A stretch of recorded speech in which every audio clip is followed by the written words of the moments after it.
황금 알을 낳는 닭인가요? 거위인가요? 그런 동화를 아마 읽어본 적이 있으실 겁니다. 그렇죠. 이게 날마다 이 닭인가 오리인가 아무튼 알을 낳는데 그게 보니까 황금이었던 거죠. 주인이 탐심이 나서 어떻게 합니까? 뱃속을 가르면 그 속에 황금이 있을 거라 생각해서 뱃속을 가니까 일반 닭과 같이 오리와 같은 똑같은 거라서 욕심이 과해서 낳는 오리나 닭을 죽였다. 그래서 그냥 울었다. 탐심 때문에 그 얘기를 한 것을 우리가 알고 있습니다. 욕심이 과하면 오히려 자신에게 해가 된다는 그 내용은 성경에서도 우리에게 참 값진 교훈으로 삶 가운데 또 우리가 인생 사는데도 도움을 주는 것 같습니다. 오늘 어제와 계속해서 이어지는 것처럼 다윗 왕이 사울의 가문 중에 살아남은 자가 있느냐라고 하면서 자손에 대해서 특별히 요나단의 후손인 무비보셋을 종 시바에 의해서 사울의 종 시바에 의해서 찾게 되고 또한 그렇게 연약한 자를 귀하게 여겨주는 그 은혜가 있었다라는 어저께의 본문에 이어서 오늘 종 시바에 대해서 사울의 종 시바였던 사람을 다시 불러서 그에게 지시를 하는 내용이 이어서 나오게 됩니다. 9절 보면요, 시바를 불러 그에게 이르되 사울과 그의 온 집에 속한 것은 내가 다 내 주인의 아들에게 주었노니. 그러니까 이제 사울의 종이었던 그 종이 이제는 무비보셋의 종이 됩니다. 그런데 어제도 말씀드렸지만 종의 이름이 뭐 이렇게 중요하길래 이름을 시바라는 것과 오늘 또 본문에 보면 10절에 보면 마지막에 보면 그의 아들이 15명이요 종이 20명이더라. 이런 종의 디테일한 것들이 이야기가 나올까 그랬을 때 어제 말씀드린 것처럼 사무엘하 16장에 압살롬에 의해서 반역에 의해서 다윗의 아들이 반역에 의해서 도망갈 때 식량이 부족했거든요. 도망가는 사람. 그때 이 시바가 무비보셋의 재산을 무비보셋에게 상의도 없이 수없이 많은 식량을 가져와서 다윗에게 옵니다. 그때 찾아와서 얘기하는 것이 왕에게 그 어려울 때 배고프고 힘들었을 때 도움을 주면서 무비보셋은 어떻게 됐느냐라고 했을 때 시바가 정직하게 얘기해야 되는데 그가 지금 사울의 왕권이 나에게 회복되는 중이다라고 하며 기뻐하고 있다라고 하면서 이 거짓말을 하죠. 그때 다윗이 분노하면서 무비보셋의 모든 재산이 다 너의 것이다라고 하며 약속을 해버립니다. 그리고 이후에 돌아왔을 때 19장에 돌아왔을 때 무비보셋에 물어보니까 무비보셋은 왕이 그 왕궁을 버리고 도망갔을 때 자신의 옷을 빨지도 않고 면도나 세수도 하지 않고 슬퍼하며 기다리고 있었다. 그 시바가 자기를 모함한 것이다라고 하면서 정말 나는 억울하지만 만일 왕이 원하신다면 모든 재산을 그에게 그대로 돌려주겠다라고 얘기하며 자신의 결백을 얘기할 때 다윗이 절반만 시바에게 돌려주라라고 하는 이야기를 하죠. 오늘 우리 삶 가운데 우리가 인생 살면서 이 시바의 인생을 보면 우리 인생과 같지 않을까요? 다 내 것인 양 살고 있어요. 오늘 우리 삶 가운데도 우리 가족도 다 내 명의로 된 것 같고 또한 내가 이루어낸 것 같고 그래서 그것 때문에 우리는 많은 분란도 있지요. 그런데 오늘 9절과 10절에 보니까 그 주인이 왕이 명령을 하는 겁니다. 그 네 모든 것들을 무비보셋에게 주라. 그리고 내가 수고하고 애쓰는 모든 것들을 거두어서 땅의 소산들을 거두어서 무비보셋에게 주라고 명령합니다. 시바는 굉장히 억울했을 수도 있습니다. 그러나 결국은 사울 왕이 죽은 후에 그 사울의 가문 후손들이 뿔뿔이 흩어져 그 집의 주인 행세를 할 수 있었던 그 자신의 능력과 또한 정말 많은 부를 누리고 있었지만 결국은 왕이 명령하면 그것조차 다 내어놓는 것이 우리의 인생이다라는 것을 오늘 한 사람의 인생을 보면서 알게 되죠. 아마 그 전까지는 모든 사람의 부러움의 대상이고요. 또한 그가 누렸던 것들에 대해서 벌써 아들이 15명이라는 종의 가문에 대해서 얘기한다는 거면 정말 어마어마한 위세를 갖고 있고, 또한 사울의 왕의 재산이 많았다는 것을 우리는 이렇게 볼 수 있을 겁니다. 그리고 또한 종이 몇 명이라고요? 20명이요. 여러분, 지금 집에다가 일하는 사람 하나 두려고 해도 얼마입니까? 근데 왕이고 또한 그 집이랑 재산이 어마어마했기 때문에 20명을 두는데 주인이 둔 게 아니라 종이 둔 거예요. 그러니까 종이 종을 두는데 20명이나 둘 정도면은 얼마나 큰 위세를 가지고 살았겠습니까? 그런데 왕의 명령 한마디에 뭐라고 합니까? 11절 같이 한번 읽어보겠습니다. 이 고백은요, 우리가 하나님 앞에서 나중에 고백해야 될 내용밖에 안 되는 것 같아요. 11절 같이 한번 읽겠습니다. 시작. 시바가 왕께 아뢰되 내 주 왕께서 모든 일을 종에게 명령하신 대로 종이 준행하겠나이다 하니라. 그렇습니다. 우리가 하나님 앞에 하나님께서 주라 그러면요, 우리가 있는 거 다 내려놔야 돼요. 간단하죠. 하나님께서 우리에게 딱 건강만 착 치시면 우리는 병상에 누워갖고 다 필요 없다, 아이고 아파라, 이렇게 되더라고요. 호흡하는 것도 힘들어서 산소호흡기를 끼고 살아야 되는 그 인생, 그분들을 폄하하는 것이 아니라 우리가 그렇게 나약하다는 거예요. 다 내 것인 양 누리는 것 같은데도 하나님이 우리를 지켜주지 않으면 그 모든 것들이 우리에게 짐이 될 뿐 우리에게 축복이 될 수 없고 다 번거로운 것이 된다는 거죠. 그래서 그의 인생을 보면 열심히 일해도 바쳐야 되는 인생으로 바뀌게 되고요. 무비보스는 어땠습니까? 아무도 못하는 저른발이 인생이 오히려 11절에 우리가 이후에 있는 것처럼 무비보스는 왕제 중 하나처럼 왕의 상에서 먹으니라. 재산도 받고 또한 존귀하는 명예도 회복되는 받는 인생으로 되는 거예요. 우리는 어떻습니까? 우리가 열심히 노력해서 하나님 앞에 올려드리는 게 아니고요, 그것조차도 다 하나님의 것이고요, 하나님이 명령하시면 내려놓아야 된다는 것입니다. 오히려 우리는 우리의 약점이, 우리의 죄악됨이 하나님께서 불쌍히 여겨주셔서 그를 세우시는 것처럼 오늘 하나님께서 우리의 기도를 왕의 잔치처럼 들으시고 함께 하시고 왕자들과 같이 귀하게 여겨주시는 존재가 된다는 거죠. 왕자가 된다는 게 뭐예요? 왕의 대를 잇는 자들이잖아요. 왕을 대신해서 사는 그러한 존재, 위대한 존재 아닙니까? 우리가 그렇다는 거예요. 하나님께서 우리에게 이렇게 축복하시는 것은 세상에 내 힘으로 사는 것이 아니라 은혜로 사는 것이 우리의 인생이다, 다시 한번 말씀하시는 줄 믿으시길 바랍니다. 무비보셋은 왕제 중 하나처럼 왕의 상에서 먹느니라. 이 사무엘에 보면은 4번이나 이렇게 반복되고 있어요.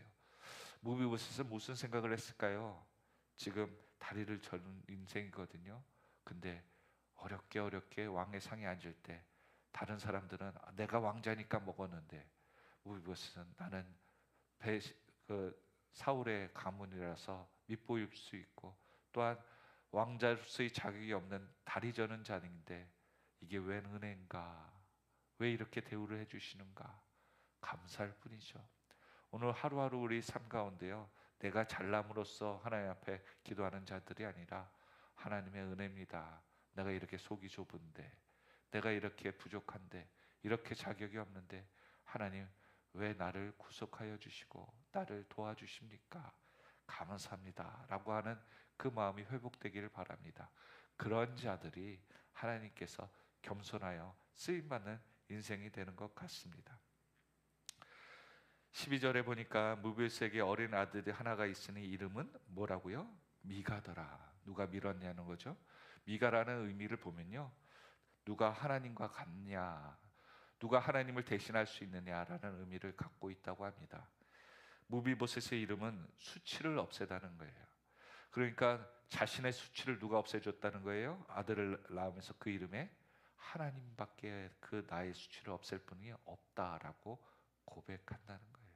참 이스라엘 사람들은 이름을 뜻을 잘 짓는 것 같습니다.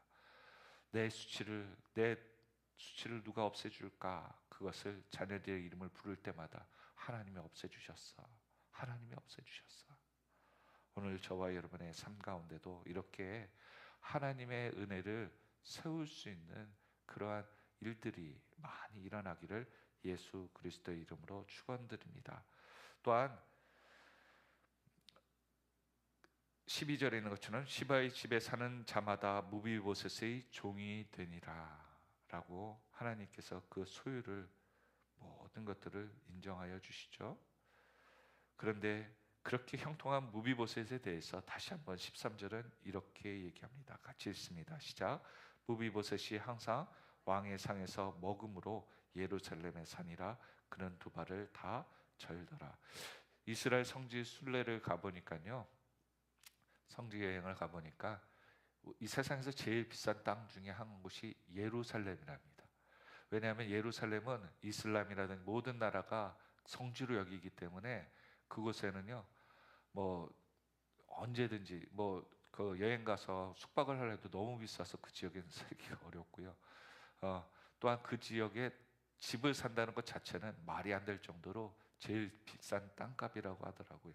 그런데 이 무비보셋도 이 왕이 있는 그 예루살렘에 거한다는 거죠. 얼마나 존귀한 겁니까? 자기가 살려고 해도 살 수 없었던 그곳을 왕이 살게 해준다는 거예요. 더군다나 왕의 상에서 항상이라는 표현을 씁니다. 필요할 때만 부르는 것이 아니라 그의 존재는 항상 필요한 존재가 되었다는 거예요. 사람들의 눈을 피해서 살았던, 그래서 무비보셋은요, 이전에 사울 왕이 죽었을 때 그의 무비보셋은 도망가다가, 블레셋에 쫓겨서 도망가다가 사고를 당하죠. 그리고 그가 있었던 지역들이 그 외진 곳에 있었던 거예요. 사람들이 잘 찾지 않고 외진 곳에 사울이 도와주었던 그 지방의 지파의 사람들이 사울에 대한 감사함을 통해서 무비보셋을 돌보고 있었는데 숨어 지내던 그런 인생이었는데, 이제는 예루살렘에서 항상 거하는 귀한 존재가 되었습니다. 그럼에도 무비보셋의 무엇을 얘기합니까? 마지막에 그는 두 발을 다 절더라. 지금 우리가 그런 분들을 봐도 참 안타까운데, 그 당시에 이렇게 식사를 한번 하기 위해서 움직일 때도 이렇게 힘든 모습을 보면 무비보셋과 모든 사람들은 다 다윗의 은혜를 기억했다는 겁니다. 왜 이렇게 은혜가 있습니까? 그는 하나님과의 언약을, 다윗과 요나단의 언약을 통해서 은혜를 받는 자가 되었어요. 하나님의 약속을 우리는 잊지 않았으면 좋겠습니다. 그래서 그에게는 그 약점이, 두 발을 저는 약점이 그가 은혜를 받을 수 있는 통로가 되었고요, 또한 그가 식탁 가운데 은혜를 잊지 않는 이유가 되었습니다. 바울이 내 약점, 내 간질, 안질 하나님 낫게 해주십시오, 세 번이나 구했지만 내 은혜가 내게 족하다. 어쩌면 우리 환경 가운데 지금이, 우리는 그런 생각 하잖아요. 다른 남편 만났으면, 다른 남자 만났으면 내가 이 고생 안 할 텐데, 더 좋을 텐데. 아이들이 내가 더 좋은 부모 만났으면 내가 더 좋은 대학과 좋은 성적을 얻었을 텐데. 서로 그런 얘기를 생각을 할 수 있겠죠. 그런데 하나님은 항상 내 은혜가 내게 족하다. 무슨 뜻이에요? 지금이 베스트다는 거예요. 제일 좋다는 거예요. 제일 최고라는 거예요. 하나님께서 우리의 삶 가운데 만들어 가시는 그 축복이 제일 최고라고 말씀하시는 겁니다. 오늘 약점이 세상이 볼 때는 참 힘들고 안쓰러운 것이지만 그가 은혜의 통로가 되었던 것, 바로 하나님의 우리를 살리신다는, 축복하신다는 언약의 약속에 근거했다는 겁니다. 이후에 말을 하나 좀 더 얘기하고 말씀드리고 마치려고 합니다. 무엇이냐면, 이 시바는 다윗이 압살롬에 의해서 도망가고 있을 때 귀한 식량을 공급을 했죠. 그리고 다윗을 속여 재산을 가로채는 그 모습이 있었습니다. 그리고 무비보셋은 탄식하며 옷을 빨지 않고 힘들게 있었다라고 우리는 말씀을 들었고 알고 있습니다. 그런데 말입니다, 무비보셋이 참 억울하잖아요. 우리 인생 가운데도 그래요. 그렇게 탄식하고 있고 충절을 지키고 배신을 하지 않고 있다면 그거 좋은 거 아니에요? 라고 생각하는데요, 왜 다윗은 이 시바를 책망하고 네가 왜 속이느냐라고 하지 않고 무비보셋의 큰 재산을, 사울의 재산을 반을 띄어서 주게 되었을까요? 그것은요, 다윗이 왕으로서 약속한 것을 지키는 겁니다.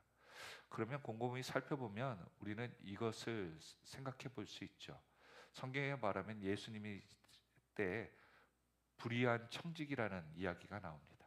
무엇이냐면 주인이 이 종을, 재물을 관리하던 종을 이제 그만 해고를 시키려고 하다 보니까 이 불의한 종이 생각을 하는 거죠. 야, 이렇게 해서는 내가 나가면은, 여기서 잘리면은, 은퇴를 하면 먹고 살기 힘들겠다. 그래서 내가 선을 베풀어서, 주인의 재산을 선을 베풀어서 나가면 어떻게든 좀 빌부터 살아야겠다, 은혜를. 그러면서 막 사람들이 빌려갔던 돈을 줄여가면서 사람들에게 은혜를 베풉니다. 주인이 알고서는 그를 책망한 게 아니라 지혜롭다고 하죠. 아니, 주인 돈 가지고 왜 지가 생색내는데 지혜로울까? 근데 그렇게 함으로써 그 종만이 아니라 주인에 대한 후한 그러한 마음들도 깨닫게 할 수 있었던 거예요. 그러니까 주인은 돈이 문제가 아니라 명예가 문제였던 것이죠, 사람들에게. 또한 우리는 달란트를 받았던 종들의 비율을 알고 있습니다. 5달란트, 2달란트, 1달란트 받았던 종들이 어떻게 했습니까? 두 종은 그걸 가지고 많은 장사를 해서 이익을 남겨 주인에게 돌려줬지만 1달란트 남았던 종은 땅에다 묻습니다. 종이 땅에다 달란트를 묻고 가만히 있었겠습니까? 자기가 맡겨진 어떤 일들은 하고는 있었겠죠. 그러나 주인이 왔을 때 그 달란트, 맡겨둔 달란트에 대한 셈을 합니다. 시바와 이 무비보셋의 비유를 들으면서 저는 이런 생각이 들었어요. 시바는 물론 무비보셋 속이고 주인의 허락 없이 재산을 마음대로 사용하여 다윗을 도왔습니다. 심지어 주인의 그 없었던 것들을 거짓 증언하면서 주인의 재산을 뺏으려고 노력했습니다. 근데 결론은 어땠습니까? 그가 책망을 받는 것이 아니라 그가 수고한 것, 애쓴 것에 대한 재산을 받게 됩니다. 근데 무비보셋은 어땠어요? 왕이 어려움을 당하고 있는데도 자기가 그냥 슬퍼만 했어요. 재산이 있고 도울 수 있는데도 불구하고 그는 손 놓고 있었다는 거예요. 그 모습을 보면서 다윗은 있는 것들을 나눠주는, 빼앗는 그러한 모습을 보여주게 됩니다. 왜 이 말씀을 드리냐면 우리 신앙도 이런 것 같아요. 교회가 어려울 때, 하나님이 우리가 기도하면서 있을 때 우리는 이런 표현 쓰잖아요. 그냥 기도할게요. 아무런 행동하지 않고 우리는 그냥 기도한다면서 퉁쳐버려요. 그러면 여러분, 하나님께서 이 이유를 우리 성경에 기록하면서 하시던 말씀은 뭘까요? 우리의 기도 가운데 누군가의 도움을 필요하고 필요한 자들이 있다면 우리에게 환경을 허락한 것들을 사용해서 일하라는 거죠. 건강, 물질 사용하라는 거예요. 그런데 우리는 대부분 어떻게 해야 합니까? 우리가 도울 수 있는 환경과 여건이 있음에도 불구하고 뭐래요? 돕지 않고 말로만 기도할게요 그러더라고요. 하나님 복 주시는 인생이 어떤 인생일까요? 우리가 그 인생 가운데 하나님이 돕고자 하고 필요한 곳에 우리에게 모든 것들을 허락하셨다면 사용하는 통로로서 주시는 겁니다. 시바는 자신이 맡았던 일에 대해서 지금 다윗이 무엇이 필요한지를 알았어요. 그래서 그를 도왔습니다. 하나님은 그것을 보시는 것 같아요. 왕도 그것을 보는 거죠. 오늘 저와 여러분의 인생은 무엇입니까? 우리가 받은 은혜가 있다면 우리가 필요할 때 베풀 수 있도록 무비보셋이 깨어 있어야 되는 것입니다. 저와 여러분, 왕의 상에서 먹는 것이 그냥 명예로운 것으로 끝나시는 것이 아니고요. 이제는 내가 받는 자로가 아니라 왕이 필요할 때 베푸는 자라, 도울 수 있는 자로 나가는 저와 여러분이 되고, 교회가 어려울 때, 또한 여러분의 믿음이, 환경들이, 주변의 사람들이 어려울 때 손 놓고 있는 것이 아니라 도울 수 있어 하나님의 축복이 여러분에게도 갈 수 있는 축복의 주인공들이 다 되시기를 예수 그리스도의 이름으로 축원드립니다. 기도하겠습니다.